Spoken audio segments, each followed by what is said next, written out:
السلام علیکم ورحمۃ اللہ وبرکاتہ۔ محترم سامعین کرام، آج میں آپ حضرات کے سامنے حضرت موسیٰ علیہ السلام کی پیدائش کا واقعہ بیان کر رہا ہوں۔ حضرت موسیٰ علیہ السلام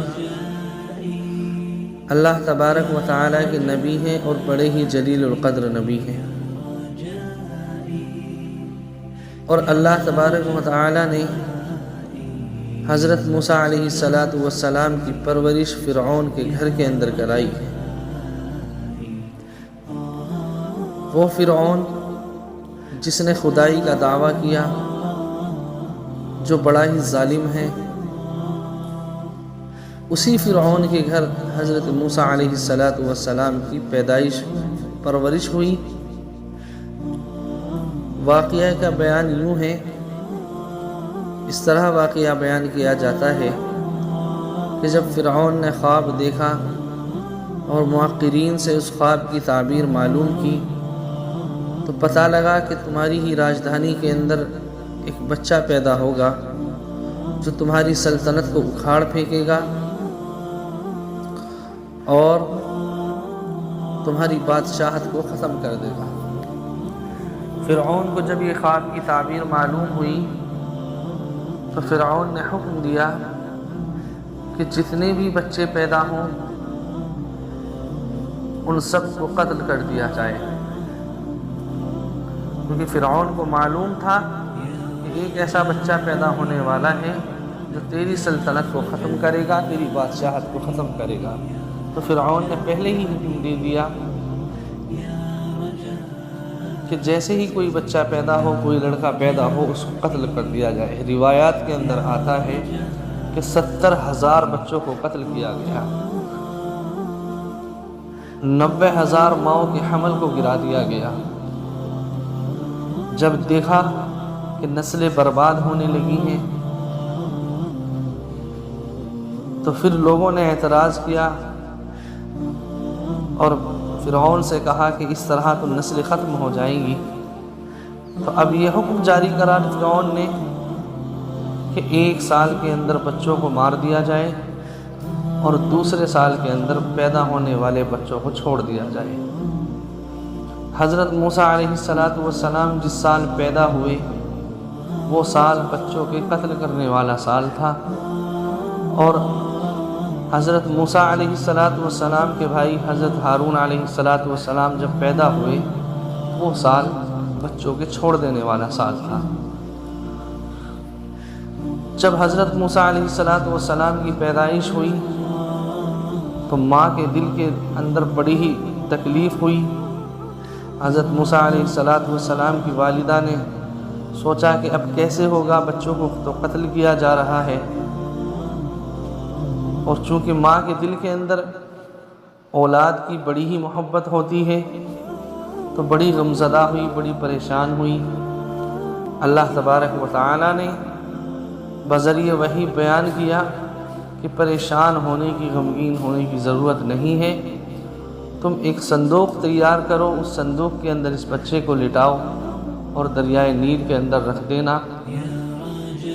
ہم خود اس کی پرورش کریں گے، ہم خود اس کے نگہبان ہوں گے۔ چنانچہ ایک صندوق تیار کیا گیا جس کے بالائی حصے پر، اوپر کے حصے پر سوراخ کھول دیے گئے تاکہ روشنی بھی آتی رہی اور سانس لینے کے لیے بھی ہوائیں آتی رہی۔ پھر حضرت موسیٰ علیہ السلام کو صندوق کے اندر رکھ کر دریائے نیل کے اندر بہا دیا گیا، اور خدا کا کرنا یہ ہے کہ جس وقت اس دریا کا بہاؤ تھا وہ فرعون کے محل کی طرف کو ہوا۔ اب فرعون اور فرعون کی بیوی دونوں بیٹھے ہوئے ہیں، چونکہ بے اولاد تھے، تو دیکھا ایک صندوق بہتا ہوا آ رہا ہے۔ فرعون نے اپنے غلاموں سے، غوطہ خوروں سے کہا کہ جاؤ اس صندوق کو نکال کر کے لاؤ۔ جیسے ہی وہ صندوق کھلا تو حضرت آسیہ جو فرعون کی بیوی تھی ان کا دل بہت زیادہ خوش ہوا اور کہا کہ یہ میری آنکھوں کی ٹھنڈک ہے۔ روایات کے اندر آتا ہے کہ حضرت آسیہ کا یہ الفاظ کہنا کہ یہ میری آنکھوں کی ٹھنڈک ہے، اللہ تبارک و تعالی نے انہیں اسی وجہ سے مذہب اسلام کے اندر داخل کر دیا۔ اگر یہی الفاظ فرعون نے بھی کہہ دیے ہوتے تو شاید اللہ تعالیٰ اس کو بھی ایمان کے اندر داخل کر دیتا، لیکن یہ اس کی تقدیر تھی کہ اللہ تبارک و تعالیٰ کو پوری دنیا کے لیے اس کو ایک عبرت بنانا تھا، قیامت تک کے آنے والے تمام لوگوں کے لیے فرعون کو اللہ تبارک و تعالیٰ نے عبرت بنایا ہے۔ چنانچہ اس بچے کو نکال لیا گیا۔ اب آپ حضرت موسیٰ علیہ السلام کی جو بہن تھی، جب دریائے نیل کے اندر صندوق کو ڈالا گیا تو بہن پریشان ہوئی اور صندوق کے پیچھے پیچھے دوڑی چلی آئی۔ جیسے ہی صندوق پانی کی تہہ کے اندر جاتا، ڈوبتا، تو بہت زیادہ پریشان ہو جاتی۔ پھر معلوم یہ ہوا کہ یہ صندوق فرعون کے محل میں جا نکلا ہے اور فرعون نے اس بچے کو اپنے پاس رکھ لیا ہے۔ حضرت آسیہ نے اس کو اپنی اولاد کہہ دیا ہے۔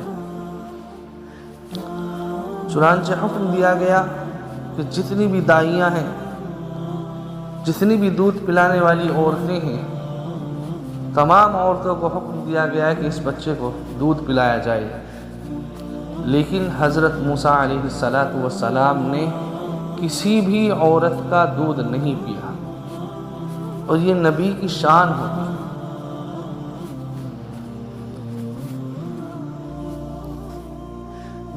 کیونکہ اللہ تبارک و تعالیٰ کو حضرت موسیٰ علیہ السلام کو اس دور میں، اس سال کے اندر پرورش کروانی تھی جس سال کے اندر بچوں کو قتل کیا جاتا ہے، اور یہ بھی اللہ کی شان ہے کہ جو بچوں کو قتل کر رہا ہے فرعون، اسی گھر کے اندر حضرت موسیٰ علیہ السلام کو حضرت موسیٰ علیہ السلام کی پرورش کرائی۔ اور جب حضرت موسیٰ علیہ السلام نے کسی بھی عورت کا دودھ نہیں پیا تو آپ کی جو ہمشیرہ تھی، ہم بہن تھی، اس بہن نے جب یہ منظر دیکھا تو کہا کہ میں ایک ایسی عورت کو جانتی ہوں جو بہت سارے بچوں کو دودھ پلا چکی ہے اور ہر بچے نے اس ماں کا دودھ پیا ہے۔ تو فوراً حکم دیا گیا کہ جاؤ بلا کر کے لاؤ۔ چنانچہ حضرت موسیٰ علیہ السلام کی والدہ کو لایا گیا اور حضرت موسیٰ علیہ السلام نے اپنی والدہ کا دودھ پیا۔ تو اللہ تبارک و تعالیٰ کی کتنی بڑی قدرت ہے کہ اللہ تعالیٰ نے اسی فرعون کے گھر کے اندر جو ہزاروں بچوں کو قتل کر چکا تھا، جسے معلوم تھا کہ تیری سلطنت کا آخری پڑاؤ ہے، جسے معلوم تھا کہ تیری سلطنت ایک دن ختم ہونے والی ہے اور انہی پیدا ہونے والے بچوں میں سے ایک کوئی اس سلطنت کو ختم کرے گا، حضرت موسیٰ علیہ السلام کو اسی کے گھر کے اندر اس کی پرورش کرائی۔ اور جب حضرت موسیٰ علیہ السلام نے کسی بھی عورت کا دودھ نہیں پیا تو انہی کی والدہ کو بلایا گیا اور انہی کی اپنی ہی والدہ